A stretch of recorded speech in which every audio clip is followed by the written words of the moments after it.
মুসলমান ভাইরা রে, আমার কথাগুলি ভালো করে বুঝবেন। আল্লাহ পাক সুন্দর একটা নাম দিলেন হাবিবুল্লাহ। হাবিবুল্লাহ মানে আল্লাহ পাকের বন্ধু। সুবহানাল্লাহ বলেন, সুবহানাল্লাহ। হযরত ইব্রাহিমের নাম হলো ইব্রাহিম খলিলুল্লাহ।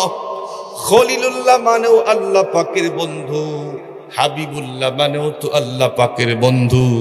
তবে এই দুই বন্ধুর ভিতরে বন্ধুরা আমার রাত আর দিন ডিফারেন্স আছে। খলিলুল্লাহ বলা হয় তাকে যিনি আল্লাহ পাককে খুশি করার জন্য 24 ঘন্টাই ব্যস্ত। সুবহানাল্লাহ বলেন। আল্লাহ পাকের খুশির জন্য উনি 100টা পর্যন্ত পরীক্ষা দিয়েছিলেন। আল্লাহ পাককে খুশি করাইতে গিয়ে নিজে আগুনের ভিতরে ঝাঁপ দিয়েছিলেন। আল্লাহ পাক রব্বুল আলামিনকে খুশি করাবার জন্য নিজের কলিজার টুকরা সন্তানকে পর্যন্ত জবাই করতে বাধ্য হয়েছিলেন। 100টা পরীক্ষা দিলেন, সবকিছু আল্লাহ পাকের জন্য। ও মুসলমান, পৃথিবীর সব মানুষ, সব রাসূল আল্লাহ পাককে খুশি করাইতে চায়। আপনারা বলেন তো দেখি, আমরা যেখানে বসে আছি কি জন্য বসে আছি? আমরা সকলেই একটা টার্গেট নিয়ে বসে আছি, যেন আল্লাহ পাক আমাদের জন্য খুশি হয়ে যায়। সব মানুষের একটাই টার্গেট, যেন আল্লাহ পাক খুশি হয়।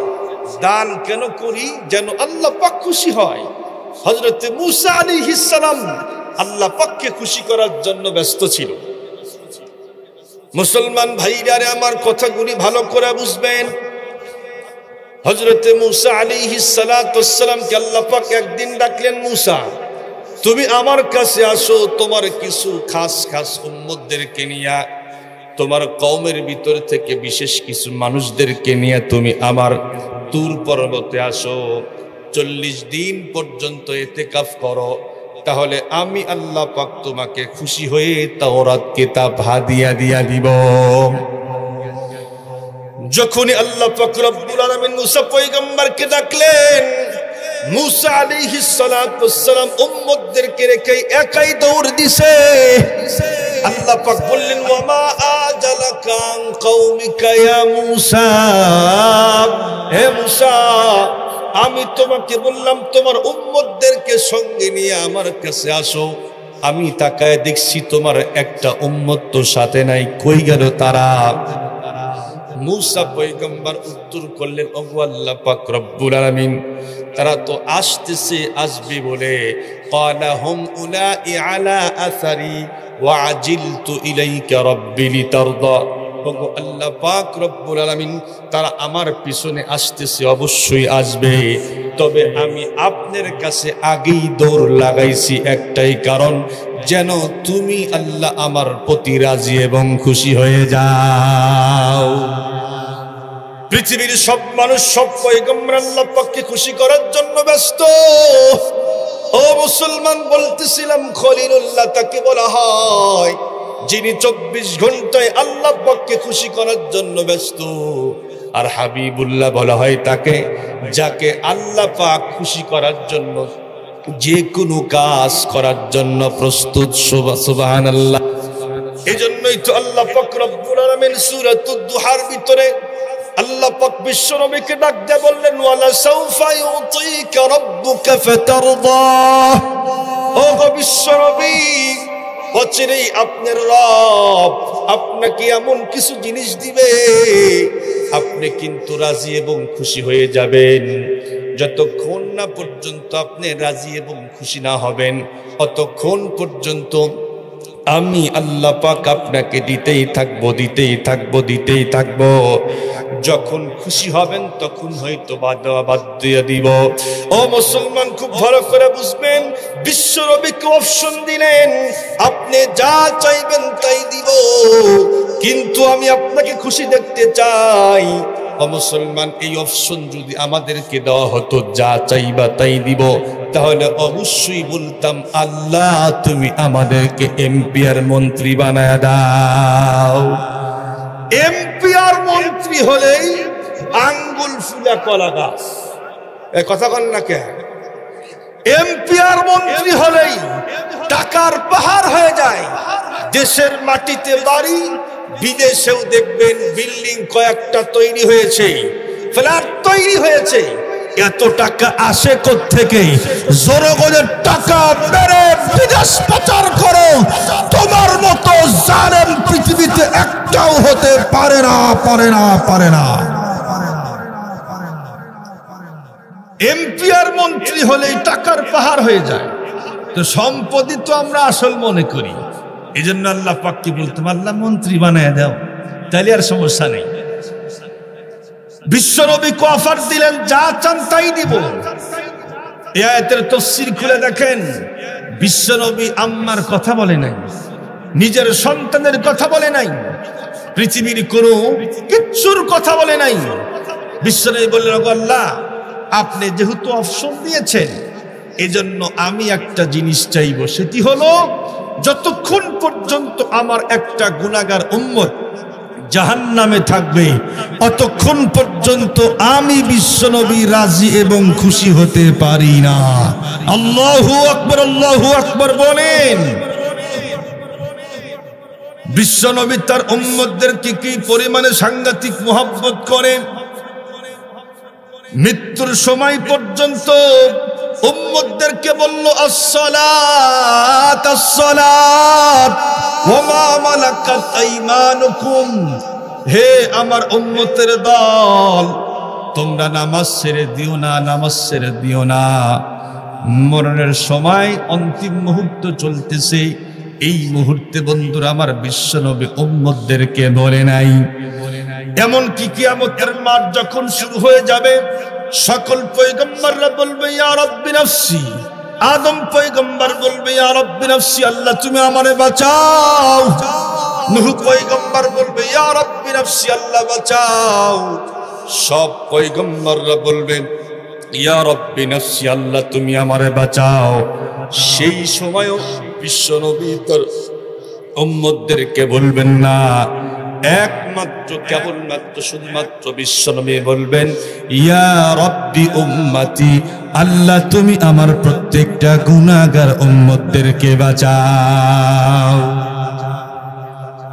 তাহলে যাকে আল্লাহ পাক রব্বুল আলামিন সব সময়ের জন্য খুশি দেখতে চায়, সে হলো হাবিবুল্লাহ। খুব ভালো করে বুঝবেন, আল্লাহ পাক রব্বুল আলামিন ইব্রাহিম আলাইহিস সালাতু ওয়াস সালামের দোয়া মঞ্জুর করলেন, কবুল করে নিয়ে নিলেন। বিশ্বনবীকে পৃথিবীর বুকে পাঠাবেন, তবে অনেক দামি জিনিস, সবচাইতে দামি নিয়ামত সব বংশের ভিতরে পাঠাইলে কিন্তু হবে না। আল্লাহ পাক রব্বুল আলামিন সবচাইতে পৃথিবীর বুকে দামি বংশ হলো কুরাইশ বংশ। এই বংশের ভিতরে বিশ্বনবীকে আল্লাহ পাক পাঠাইয়া দিয়া দিলেন। কুরাইশ বংশ সবচাইতে দামি বংশ, এ কথা কিন্তু আমি মৌলবীর না, বিশ্বনবী হাদিসের মধ্যে নিজেই বলেন, কুরাইশ বংশ অন্য সব বংশের থেকে আল্লাহ পাক 7টা কারণে দামি বানাইছেন। কয়টা কারণে? 7টা কারণে আল্লাহ পাক কুরাইশ বংশকে দামি বানাইছেন। 1 নম্বর কারণ হলো, বিশ্বনবী বলেন, আনা কুরাইশুন, আমি কুরাইশ বংশের। 2 নম্বর কারণ হলো, কুরাইশ বংশের ভিতরে আল্লাহ পাক রব্বুল আলামিন একজন মানুষকে নবী বানাইছেন, সে হলাম আমি। 3 নম্বর কারণ হলো, কুরাইশ বংশের একজন মানুষ আল্লাহ পাকের ঘর বাইতুল্লাহর মুতাল্লি, সে হলো আমার দাদা আব্দুল মুত্তালিব। 4 নম্বর কারণ হলো, আল্লাহর পয়গম্বর বলেন, শোনো, কুরাইশ বংশের মানুষের দায়িত্ব ছিল এই তামাম পৃথিবী থেকে যতগুলি মানুষ হজ করার জন্য বাইতুল্লাহ যাবে, জমজমের কূপের পানি সবগুলি মানুষকে পান করানোর দায়িত্ব ছিল। 5 নম্বর কারণ, এই কুরাইশ বংশকে আল্লাহ পাক রব্বুল আলামিন হস্তি বাহিনীর উপরে বিজয় দান করেছিলেন। সুবহানাল্লাহ, একটু জোর আওয়াজে পড়েন। আসছিল না আব্রাহা বাদশা? আব্রাহা বাদশা আসছিল আল্লাহ পাকের ঘর বাইতুল্লাহ ধ্বংস করার জন্য। আল্লাহ পাক রব্বুল আলামিন বলল, কত বড় সাহস তোমার, আমার মতো সত্য আল্লাহর ঘর ভাঙতে আসছো, কত বড় কলিজা। এই জন্য আল্লাহ পাকের ক্ষমতা আল্লাহ পাক দেখায়া দিয়েছে। তারা তো বিশাল বড় বড় হাতি নিয়ে আসছিল, হস্তি বাহিনী নিয়ে আসছিল, কিন্তু আল্লাহ পাক তাদের মোকাবেলা করলেন কি দিয়া? ছোট্ট ছোট্ট পাখি, তৈরন আবাবিল, ঝাঁকে ঝাঁকে পাখি পাঠায়া দিলেন। প্রত্যেকটা পাখির সাথে ছিল 3টা করে বোম। কয়টা? 2 পায়ে 2টা, মুখের মধ্যে একটা, 3টা বোম ছিল। বোম কত বড় বড়? এই যে ছোলা বুট আছে না, বুটের দানা, ছোট্ট ছোট্ট বোম তৈরি করছে কি দিয়া?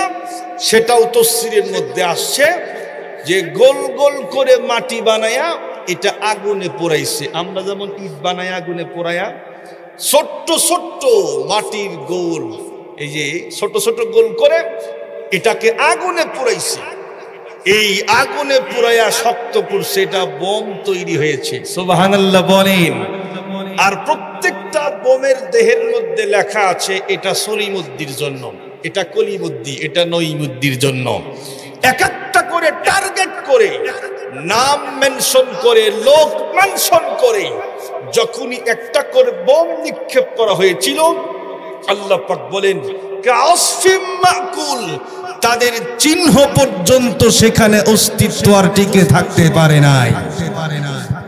সম্মানিত শুধু এখান থেকে আমাদের শিক্ষা নেওয়া দরকার। ইসলামের প্রতি আঘাত করতে আইসো না, কুলাইতে পারবা না, কুলাইতে পারবা না। মাদ্রাসার সঙ্গে শত্রুতা করতে আইসো না। মসজিদ, মাদ্রাসা, ওলামায়ে কেরাম, ইসলামকে কটাক্ষ করতে আইসো না, টিকে থাকতে পারবা না, পারবা না। শেষ পর্যন্ত পালাইতে বাধ্য হতে হবে। ক্ষমতার পাওয়ার কিন্তু কম ছিল না, তাই না? ক্ষমতার পাওয়ার কিন্তু কম ছিল না, কিন্তু আল্লাহ পাক দেখায় দিল যারা ইসলাম বিদ্বেষী, ওলামা বিদ্বেষী, মুসলিম বিদ্বেষী, কোরআন বিদ্বেষী, তোমরা টিকে থাকতে পারবে না।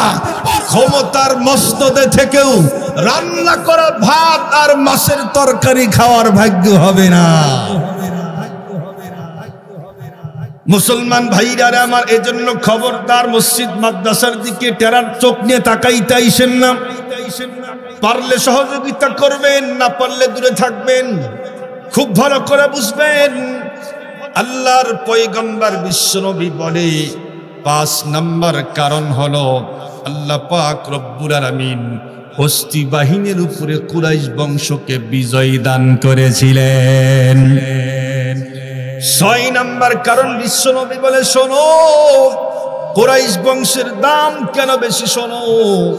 যখন তামাম পৃথিবীর বুকে সব মানুষগুলি বন্ধুরা আমার মূর্তির পূজা করতেছিল, এমনকি কাবা ঘরের ভিতরে 360টা মূর্তি উঠায়া উলঙ্গ হয়ে মুসলমান তওয়াফ করতেছিল। তামাম পৃথিবীতে বন্ধুরা আমার শিরিক যখন রমরমা চলে, আল্লাহর পয়গম্বর বিশ্বনবী বলেন তখনও কিন্তু এই কুরাইশ বংশের মানুষ টানা 10 বছর পর্যন্ত আল্লাহ পাকের গোলামি করেছিল। এটি হলো 6 নম্বর কারণ। 7 নম্বর কারণ, আল্লাহর পয়গম্বর বলেন এই কুরাইশ বংশের নামেই আল্লাহ পাক সূরাতুল কুরাইশ নাজিল করে দিয়েছে। লিইলাফি কুরাইশ ইলাফিহিম রিহলাতাশ শিতাই ওয়াস সাইফ ফালইয়াবুদু রাব্ব হাদাল বাইত। আচনানাই এই সত্য কারণে বিশ্বনবী বলেন কুরাইশ বংশকে আল্লাহ পাক দামি বানাইছেন। আর এই বংশের ভিতরে বন্ধুরা আমার বিশ্বনবীকে আল্লাহ পাক পাঠায়া দিয়েছেন। সম্মানিত উপস্থিতি, খুব ভালো করে বুঝবেন, লম্বা করতে গেলে অনেক সময়ের দরকার। বিশ্বনবীর জীবনী নিয়ে কথা বলতে গেলে লম্বা সময়ের দরকার। আমি আপনাদের থেকে বন্ধুরা আমার সামনে মাত্র কয়েকটা দিক নিয়ে কথা বলতে চাই। আল্লাহর পয়গম্বর কি পরিমাণে সুন্দর ছিলেন ও মুসলমান, আল্লাহর পয়গম্বর বিশ্বনবী কি পরিমাণে সুন্দর ছিলেন। হযরত আম্মাদান আয়েশা সিদ্দিকা রাদিয়াল্লাহু তাআলা আনহা तमाम पृथिवीर मानुष के लक्ष्य करे बोले लाना शमसुन वलिल आफाकी शमसुन व शमसी खैरुम मिन शमसिस समाई فإن الشمس تطلع بعد فجري والشمس تطلع بعد العشاء الله أكبر বলেন আম্মাদের হযরত আয়েশা সিদ্দিকা রাদিয়াল্লাহু তাআলা আনহা तमाम পৃথিবীর সকল মানুষদেরকে ডাক দিয়ে বলে শোনো হে পৃথিবীর মানুষ শোনো আসমানের একটা সূর্য আছে আমারও একটা সূর্য আছে তবে আসমানের সূর্যের থেকে আমার সূর্যের দাম লক্ষ কোটি গুণ বেশি সুবহানাল্লাহ বলেন আসমানের সূর্য উদয় হয় ফজরের নামাজের পরে আর আমার সূর্য উদয় হয় এশার নামাজের পরে সুবহানাল্লাহ একটু জোরে বলেন সুবহানাল্লাহ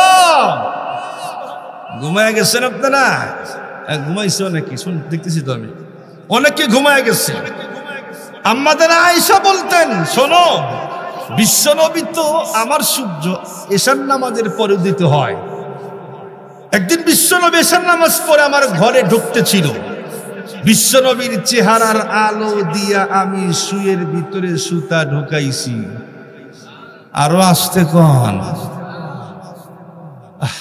কেমন নবী আল্লাহ পাক আমাদেরকে দিয়েছেন চেহারার আলো দিয়া শুয়ের ভিতরে সুতা ঢুকানো এটা কি আদৌ সম্ভব তাহলে কি পরিমাণ সুন্দর ছিল আমরা তো দিনের বেলায় সহি দেই না বাতি লাগায়া লাইট লাগায়া এ নাতি এদিকে আই তোরে তোর চোখ সকসকা তুই দেখ হে নাতিও পারে না অথচ আম্মাদান বলে শোনো বিশ্বনবীর চেহারার আলো এত ছিল আমি শুয়ের ভিতরে সুতা ঢুকাইছি সুবহানাল্লাহ জোর আওয়াজে পড়েন মুসলমান ভাইরা রে আমার বিশ্বনবী কত সুন্দর ছিলেন হযরত আম্মাদান আয়েশা সিদ্দিকা রাদিয়াল্লাহু তাআলা আনহা বলেন যেই সমস্ত জুলাইখার বান্ধবীরা ইউসুফ পয়গম্বরকে দেখে হাত কেটে ফেলে দিয়েছিল তারা যদি আমার বিশ্বনবীকে দেখতো হাত কাটতো না কলিজা কেটে ফেলে দিত টেরও পাইতো না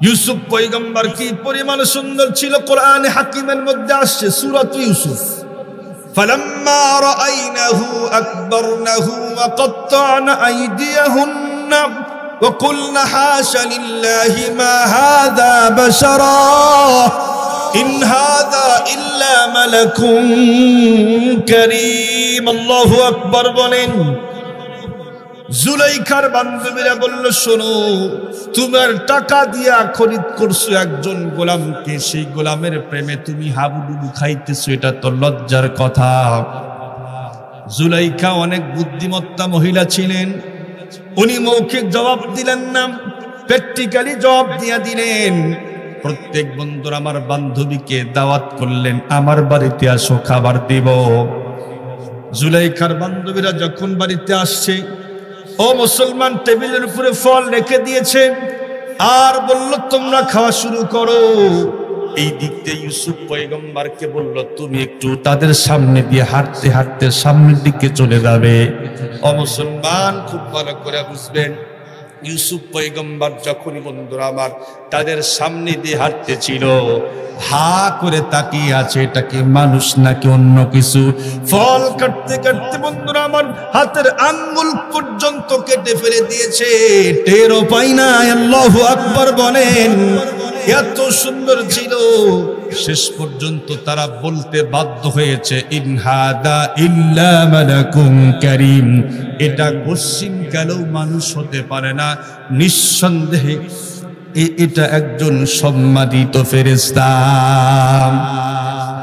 এত সুন্দর ছিলেন এরপরেও ইউসুফ পয়গম্বরকে ও মুসলমান আম্মাদের হযরত আয়েশা সিদ্দিকা বলেন যেই সমস্ত মহিলারা ইউসুফ পয়গম্বরকে দেখে হাত কেটে ফেলে দিয়েছিল তারা যদি বিশ্বনবীকে দেখতো হাত কাটতো না আঙ্গুল কাটতো না কলিজা কেটে ফেলে দিত কশিন কালেও টেরও পাইতো না বিশ্বনবীর জন্য এখনো ও মুসলমান যারা আমরা উম্মত হয়েছি বিশ্বনবীকে দেখি নাই তাই কি হয়েছে বিশ্বনবীর জন্য কলিজা কাটতে রাজি আছি না নাই ও মুসলমান যদি আমার আপনাদের সামনে বিশ্বনবীকে নিয়ে কোনো ব্যক্তি কটাক্ষ করে, সে মুসলমান, নামাজ না পড়তে পারে, রোজা করতে না পারে, কিন্তু বিশ্বনবীর অপমান সহ্য করবে না, তার সামনেই দাঁত ভাঙ্গা জবাব দেওয়ার জন্য কিন্তু প্রস্তুত হয়ে থাকবে। বিশ্বনবীর অপমান পৃথিবীর কোন মানুষ সহ্য করতে পারে না। মানুষ তো দূরের কথা, একজন পশু প্রাণী, কুকুর ইতর প্রাণী, সেও সহ্য করে নাই। ইতিহাস ঘাটলে দেখা যায় ইহুদিদের একজন পণ্ডিত, ব্রাহ্মণ, খ্রিস্টানদের আলেম বিশাল একটা সমাবেশে বক্তব্য দিচ্ছিল। উনি একটা শখ করে কুকুর পালছিল। কুকুর আছে না নাই? তো কুকুর, উনি যেখানে কুকুরও সেখানে। তো কুকুরটাকে সাথে নিয়েই উনি স্টেজে উঠছে, কুকুরকে নিচে বেঁধে রাখছে। বক্তব্য দেওয়ার এক পর্যায়ে বিশ্বনবীকে নিয়ে কটাক্ষ করছে। কুকুর বুঝে ফেলছে, সেখান থেকে ঘেউ ঘেউ আওয়াজ শুরু করে দিছে। লোকেরা মনে করছে এমনি কুকুর আওয়াজ করতেছে। এরপরে এই খ্রিস্টান পাদ্রী আবারও বক্তব্য দেওয়ার মাঝে বিশ্বনবীকে ব্যঙ্গ করে ফেলল। কুকুর আগের থেকে একটু জোর আওয়াজে শিকল টান পারে, শিকলের ছিঁড়ে দেয় ভাব, এমনটি করে ঘেউ ঘেউ শুরু করে দিল। লোকেরা আবারও থামায়া দিল। শেষ পর্যন্ত এই ইহুদি পাদ্রী তৃতীয়বার যখনই বিশ্বনবীকে আবার কটাক্ষ করছে, এই কুকুর আর বরদাস্ত করতে পারে নাই, এমন জোরে টান দিয়েছে, শিকল ছিঁড়ে এক লাফে তেজে উঠে এই পাদ্রীর গলার মধ্যে এমন জোরে কামড় দিয়েছে, সকল মানুষ মিলেও সারাইতে পারে নাই। যেই পর্যন্ত এই পাদ্রীর মৃত্যু না হয়েছে, মৃত্যু নিশ্চিত করার পরে এই কুকুরের দম নিয়েছে।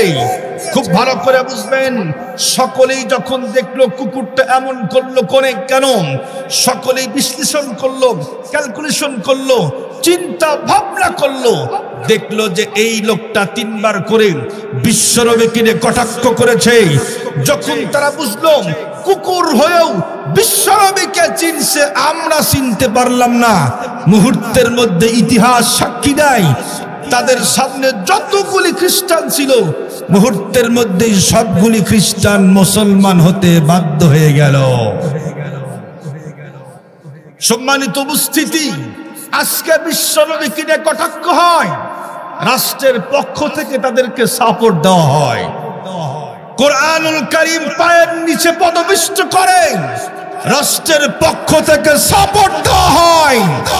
আমরা দায়িত্বহীন কণ্ঠে বলতে চাই, সামনে থেকে যদি বিশ্বনবীকে নিয়ে কটাক্ষ করা হয়, ইসলামকে নিয়ে কটাক্ষ করা হয়, কোরআনুল কারীমের অপমান করা হয়, এই বিশ্বের মুসলমান আর সহ্য করবে না, তার কাল্লা উড়ে ছেড়ে দিবে। সম্মানিত শুধু বিশ্বনবীকে মহব্বত করে তামাম পৃথিবীর সব মানুষ, সব মাখলুক। খ্রিস্টানদের একজন অনেক বড় গবেষক, কলামিস্ট, উনি একটা বই লিখছে, দি 100। কি বই লিখছে? দি 100 একটা বই লিখছে, আমি নিজে পড়ছি বইটা। উনার নাম মনে আসতেছে না আমার, যাই হোক 100টা মানুষের জীবনী উনি একত্রিত করেছে। উনি বলেন যে 100টা লোককে আমি সিরিয়াল করব কেমনে, 1 নাম্বার কাকে দিব, 2 নাম্বার কাকে দিব, খ্রিস্টান কিন্তু। উনি লম্বা টাইম পর্যন্ত গবেষণা করলেন, শেষ পর্যন্ত গবেষণা করতে করতে খ্রিস্টান হয়েও বিশ্বনবীকে 1 নাম্বার সিরিয়ালে ঢুকায়া দিয়া দিলেন। লোকেরা জিজ্ঞাসা করলো, ভাই তুমি খ্রিস্টান ধর্মের মানুষ, তোমার ধর্মের একজনকে 1 নাম্বার দিতা, তাহলে বুঝলাম যে তুমি আসলে গবেষণা করছো। খ্রিস্টান তখন বলে, শোনেন, আমি লম্বা টাইম পর্যন্ত গবেষণা করছি, আমি তাকায়া দেখলাম যে এই লোকটা মাত্র 23 বছরে হাজার হাজার বছরের বিধ্বস্ত মানবতাকে সুন্দর করে সাজায়া গুছায়া সোনালী যুগে রূপান্তরিত করলো। এই ব্যক্তির মতো ভালো মানুষ পৃথিবীর বুকে আর একটাও হতে পারে না। এজন্য আমি খ্রিস্টান, তাতে কি হয়েছে, বিশ্ব নবীকে আমি আমার বইয়ের ভিতরে 1 নম্বরে ঢোকায়া দিয়া দিলাম। মুসলমান ভাইরা আমার দুঃখের সাথে বলতে হয়, খ্রিস্টান হয়েও বিশ্ব নবীকে চিনল, একজন ইতর প্রাণী কুকুর হয়েও আর বিশ্ব নবীকে চিনল, কিন্তু আজকে মুসলিম হয়েও বিশ্ব নবীকে চিনলাম না। বিশ্ব নবীর সিরাত আমাদের ঘরের ভিতরে নাই, বিশ্ব নবীর সুন্নত পর্যন্ত আমার দেহের ভিতরে নাই। খুব ভালো করে বুঝবেন, উম্মত হতে হলে অবশ্যই সুন্নতের দরকার আছে না নাই? সুন্নত ছাড়া উম্মত হওয়া যায় না। যতই আপনি দাবি করেন আমি উম্মত, বিশ্বনবীর উম্মত, নো, কোশ্চিন কালেও নো। সুন্নত ছাড়া উম্মত হওয়া যায় না। যার ভিতরে সুন্নত নাই সে প্রকৃত পক্ষে বিশ্বনবীর উম্মত হতে পারে না। মুসলমান ভাইরারে আমার বলতেছিলাম, বিশ্বনবী কি পরিমাণে সুন্দর। হযরতে জাবের ইবনে সামুরা রাদিয়াল্লাহু তাআলা আনহু বলেন, আমি একদিন চন্দ্রের রাত্রে ঘর থেকে বাহির হয়ে গেলাম, হাঁটি হাঁটি পা করে সামনের দিকে আগায়া গেলাম। আমি আসমানের দিকে তাকায় দেখি চাঁদ তার পরিপূর্ণ আকার ধারণ করে তার দেহ থেকে আলো বিচ্ছুরিত করে। একটু সামনের দিকে আগায়া গিয়া দেখি বিশ্বনবী অবস্থান করে। আমি একবার বিশ্বনবীর দিকে তাকাই, আবার চন্দ্রের দিকে তাকাই, আবার বিশ্বনবীর দিকে তাকাই, আবার চাঁদের দিকে তাকাই। লম্বা টাইম পর্যন্ত এমনটি করলাম, শেষ পর্যন্ত সিদ্ধান্ত উপনীত হয়ে গেলাম। আর চাঁদকে ডাক দিয়ে বললাম, চাঁদ রে, তোমার অনেক সৌন্দর্য আছে, তোমার অনেক রূপ আছে, সব সত্য কথা, কিন্তু তুমি যতই সুন্দর হও আমার বিশ্ব নবীর মতো সুন্দর এখন পর্যন্ত হতেই পারো নাই। মুসলমান ভাইরারে আমার, বিখ্যাত কবি হাসান ইবনে সাবিত রাদিয়াল্লাহু তাআলা আনহু বিশ্বনবীর প্রেমে এতটাই পাগল ছিলেন, উনি বিশ্বনবীর প্রেমে বন্ধুরা আমার কবিতা আবৃত্তি করা শুরু করলেন। ওয়া আহসানু মিন কালাম তারাকাতু আইনি ওয়া আজমালু মিন কালাম তালিদিন নিসাউ খুলিকতা মুবাররাআম মিন কুল্লি আইবিন কাআন্নাকা ক্বাদ খুলিকতা কামা তাশাউ। হাসান ইবনে সাবিত রাদিয়াল্লাহু তাআলা আনহু বলেন, ওগো বিশ্বনবী, আপনার মতো এত সুন্দর চেহারার মানুষ আমার 2 চোখ দিয়ে কোশ্চিন কালেও দেখি নাই। আপনার মতো এত সুন্দর ফুটফুটে সন্তান পৃথিবীর কোন মা তার সন্তানকে প্রসব করে নাই। আমার তো দিল বলে আল্লাহ পাক রব্বুল আলামিন আপনাকে এত সুন্দর করে দোষ ত্রুটি মুক্ত করে পৃথিবীর বুকে পাঠায়া দিয়েছেন। যেমনে আপনি চাইছেন আপনার মন মতো আল্লাহ পাক আপনাকে বানায়া দিয়েছে। সুবহানাল্লাহ বলেন। হাসান ইবনে সাবিত বলে, আল্লাহ পাক আপনাকে সব রকমের দোষ ত্রুটি মুক্ত করে পাঠায়া দিয়েছে। আমরা যত সুন্দরী হই, বলে না লোকটা অনেক সুন্দর কিন্তু একটু বেটে, লোকটা অনেক সুন্দর রে কিন্তু বেশি লম্বা, এত লম্বা ভালো না। লোকটা অনেক সুন্দর, বেশি মোটা, এত মোটা ভালো না। লোকটা তো খুব সুন্দর কিন্তু দেহের ভিতরে কোনো বস্তু নাই। লোকটা অনেক সুন্দর রে কিন্তু নাকটা একটু চ্যাপ্টা। লোকটা কিন্তু অনেক সুন্দর কিন্তু মাগার সাদে মাল নাই, আছে না নাই? যত সুন্দরী হোক যে কোনো একটা দোষ আর ত্রুটি আছেই, কিন্তু বিশ্বনবী এত সুন্দর ছিলেন আল্লাহ পাক তার কোনো দোষ আর ত্রুটি দেন নাই। সুবহানাল্লাহ একটু জোর আওয়াজে পড়েন। সম্মানিত সুদী, শেষ করে দিব, বিশ্বনবীর হাতের টাচ পর্যন্ত মুজিজা। সুবহানাল্লাহ বলেন। হযরত উবাদা ইবনে সামিত রাদিয়াল্লাহু তাআলা আনহু বলেন, আমরা একদিন হযরত আনাস রাদিয়াল্লাহু তাআলা আনহুর বাড়িতে দাওয়াত খাওয়ার জন্য গেলাম। যখনই খাবার দাবার শেষ হয়ে গেল, হযরতে আনাস রাদিয়াল্লাহু তাআলা আনহুর বাদী একটা রুমাল দিল আমাদেরকে হাত মোছার জন্য। উনি বলেন, আমি তাকায়া দেখি রুমালটার ভিতরে এতটাই ময়লা, এই রুমাল দিয়ে হাত মোছার যোগ্য না। এজন্য বললাম, এই রুমালটা একটু পাল্টায়া দাও, ভিন্ন রুমাল দাও। ও মুসলমান, এই রুমালটা নিয়ে তার বাদী ডাইরেক্ট চুলার আগুনের ভিতরে ঢোকায়া দিল। মুসলমান সেখান থেকে কিছুক্ষণ পরে রুমালটা বাহির করা হলো। হযরতে উবাদা ইবনে সামিত বলে, আমি তাকায়া দেখি রুমালটার একটা পশম পর্যন্ত আগুন জ্বালাইতে পারে নাই। চকচকে ঝকঝক রুমাল ফেরত দিয়া দিছে। রুমালের দেহে আর একটু ময়লাও বাকি নাই, সব শেষ হয়ে গেছে।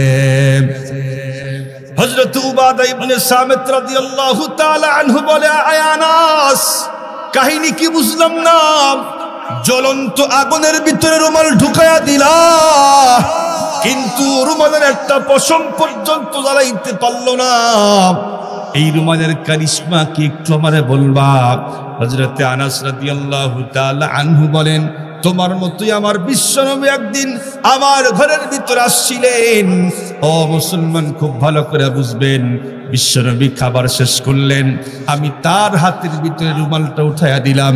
বিশ্বনবী যেদিন এই রুমাল দিয়ে হাত মুছছি, তারপর থেকে এই রুমালটাকে আগুন আর জ্বালাইতেই পারে নাই। যখনই ময়লা যুক্ত হয়, আমরা সঙ্গে সঙ্গে এটাকে সাবান সোডা লাগাই না, এটাকে পানি দিয়ে পরিষ্কার করি না, এটাকে ডাইরেক্ট চুলার আগুনের ভিতরে ঢুকায়া দেই। এই রুমালটাকে আগুন সুন্দর করে ময়লাগুলি জ্বালায়া ভস্ম করে ফেরত দেয়। রুমালের একটা পশম পর্যন্ত পরাইতে পারে না। আল্লাহু আকবার, আল্লাহু আকবার বলেন। মুসলমান ভাইরা রে, আমার কথাগুলি ভালো করে বুঝবেন। আল্লাহর পয়গম্বর বিশ্বনবী একদিন হাঁটি হাঁটি পা পা করে হযরতে ফাতেমা রাদিয়াল্লাহু তাআলা আনহার বাড়ি পর্যন্ত গেলেন। সেখানে গিয়া দেখি হযরতে ফাতেমা রুটি তৈরি করে। বিশ্বনবী ডাক দিয়ে বললেন, আম্মু শোনো, আমার হাতের ভিতরে দাও, একটু খামির আমাকেও দাও, আমি তোমাকে রুটি তৈরি করার জন্য সহযোগিতা করব। বিশ্বনবী হাতের ভিতরে বন্ধুরা আমার খামিরা নিলেন, সুন্দর করে রুটি তৈরি করলেন। এই রুটি যখন আগুনের ভিতরে দিল, লম্বা টাইম পর্যন্ত জাল দেওয়া হয় আগুন দিয়ে। বন্ধুরা আমার, আগুন যতই লাগানো হয়, এই আগুন আর এই রুটিকে স্পর্শ করতেই পারে না।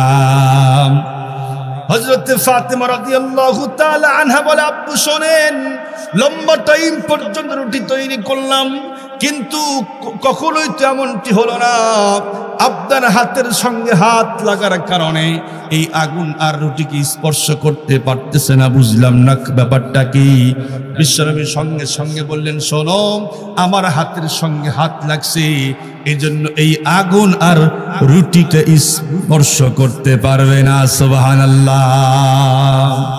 বিশ্বনবীর হাতের টাচ পর্যন্ত মুজিজা, শুধু কি টাচ, এরপরে থুতু পর্যন্ত মুজিজা। সুবহানাল্লাহ বলেন, সুবহানাল্লাহ। হযরতে আলী বলেন যে আমার চোখ উঠছে, চোখ ওঠে না, প্রচুর পরিমাণে ব্যথা। বিশ্বনবী ডাক দিয়ে বললেন, তোমার কি পরিমাণে ক্ষুধা লাগছে একটু আমারে বলো। হযরতে জাবের রাদিয়াল্লাহু তাআলা আনহু জামা উঠায়া দিলেন। বিশ্বনবী তাকায় দেখে তার পেটের ভিতরে একটা পাথর, বড় পাথর বাঁধা। সঙ্গে সঙ্গে আল্লাহর পয়গম্বর বললেন, তুমি আমার দিকে তাকাও। বিশ্বনবী যখন জামা মোবারক উঠায়া দিলেন, হযরতে জাবের তাকায়া দেখে তার পেটের ভিতরে দুইটা পাথর বাঁধা। এই মুহূর্তে হযরতে জাবের রাদিয়াল্লাহু তাআলা আনহু বলে, ওগো রাসূল, আমাকে এখন বাড়িতে যেতেই হবে, ছুটি দিতেই হবে, তবে আমার জন্য না, আমি ওগো রাসূল আপনার খাবারের ব্যবস্থা করতে চাই। বিশ্বনবীর কাছ থেকে হযরতে জাবের রাদিয়াল্লাহু তাআলা আনহু ছুটি নিলেন, বাড়ি পর্যন্ত গেলেন। বিবিকে জিজ্ঞেস করে ঘরে কি আছে। বিবি তখন উত্তর করলো, শোনেন, 1 থেকে 2-3 কেজি আটা হবে, 2 কেজি অথবা 3 কেজি আটা হবে, এর চেয়ে বেশি কিছু হবে না। আর ওই যে ছোট্ট একটা বকরির বাচ্চা, এছাড়া আমার ঘরে আর কিচ্ছু নাই। হযরতে জাবের রাদিয়াল্লাহু তাআলা আনহু বললেন, ওই বকরির বাচ্চাকে আমি জবাই করে দিয়া দেই, আর তুমি রুটি দিয়া আটা, খামিরা দিয়া আটা তৈরি করো, আর রুটি বানাও, সুন্দর করে গোশত পাকাও, আর রুটি তৈরি করো, আমি বিশ্বনবীকে দাওয়াত করে নিয়ে আসতেছি। হযরত জাবের রাদিয়াল্লাহু তাআলা আনহুর স্ত্রী বললেন, শোনেন, বিশ্বনবীর কানের গোড়ায় মুখ লাগায়া বলবেন, ওগো রাসূল, আপনি সহ মাত্র কয়েকজন সাহাবীর দাওয়াত। হযরতে জাবের রাদিয়াল্লাহু তাআলা আনহু হাঁটি হাঁটি পা পা করে বিশ্বনবীর কানের কাছে মুখ লাগায়া বললেন, ওগো রাসূল, আপনি সহ মাত্র কয়েকজন সাহাবীর দাওয়াত। যখনই বলছে যে আপনি সহ মাত্র কয়েকজন সাহাবীর দাওয়াত, বিশ্বনবী তখন সকলকেই জোর আওয়াজে বলল, ইয়া আহলা খন্দক, হে খন্দকের সব সাহাবায়ে কেরাম, তোমাদের সকলকেই হযরতে জাবের দাওয়াত দিয়েছে। সুবহানাল্লাহ, জোরে বলেন। হযরতে জাবের কয়, ইন্না লিল্লাহ, কাম তো খামরে, খাবার মাত্র 4 থেকে 5 জনের। আর বুখারী শরীফের হাদিস শরীফ প্রমাণ করে যে খন্দকের যুদ্ধে তখন সাহাবায়ে কেরামের সংখ্যা 1000-এর উপরে। কত? খাবার কয়জনের? 10 জনের মনে করেন। আর সাহাবায়ে কেরাম কয়জন? 1000 হবে তো? আল্লাহ, কোশ্চিন কালেও না। হযরতে জাবের রাদিয়াল্লাহু তাআলা আনহু বলে, ইন্না লিল্লাহ, কাম খাম। একটা দৌড় লাগাইছে, বাড়িতে গিয়া বলে, বিবি সাহেব শোনো, কাম তো খাম। তো কি হয়েছে? আমি তো বিশ্বনবীকে আস্তে আস্তে বলেছি, ওগো রাসূল, আপনি সহ মাত্র কয়েকজন সাহাবীর দাওয়াত। কিন্তু বিশ্বনবী খন্দকের সব সাহাবায়ে কেরামকে দাওয়াত দিয়েছে, কাম তো খাম, কেমনে আমরা মেহমানদারি করাবো? যেমন সাহাবী তেমন স্ত্রী। হযরতে জাবের রাদিয়াল্লাহু তাআলা আনহুর স্ত্রী বলল, শোনো, আমাদের কাছে হলো 10 জনের মেহমানদারি আছে। যেহেতু বিশ্বনবী দাওয়াত দিয়েছেন, সেই দায়িত্ব বিশ্বনবী নিবে। আল্লাহর পয়গম্বর সাহাবায়ে কেরামকে সাথে নিয়ে হাঁটি হাঁটি পা পা করে হযরতে জাবেরের বাড়ি পর্যন্ত গেলেন। গিয়া বললেন, জাবের, তোমার গোশতের পাতিল কোথায়, একটু আমারে দেখাও। হযরতে জাবের বলল, পয়গম্বর, ওই যে গোশতের পাতিল। বিশ্বনবী একটু থুতু মোবারক নিয়া, ও মুসলমান, গোশতের পাতিলের ভিতরে দিয়া দিল, আর বলল, খবরদার ঢাকনা উঠাইবা না, যত পারো খিলাইবা, যত পারো খিলাবে, কিন্তু খবরদার ঢাকনা উঠাইতে পারবা না। এই জাবের, তোমার রুটির পাতিল কোথায়? হুজুর, এখানে।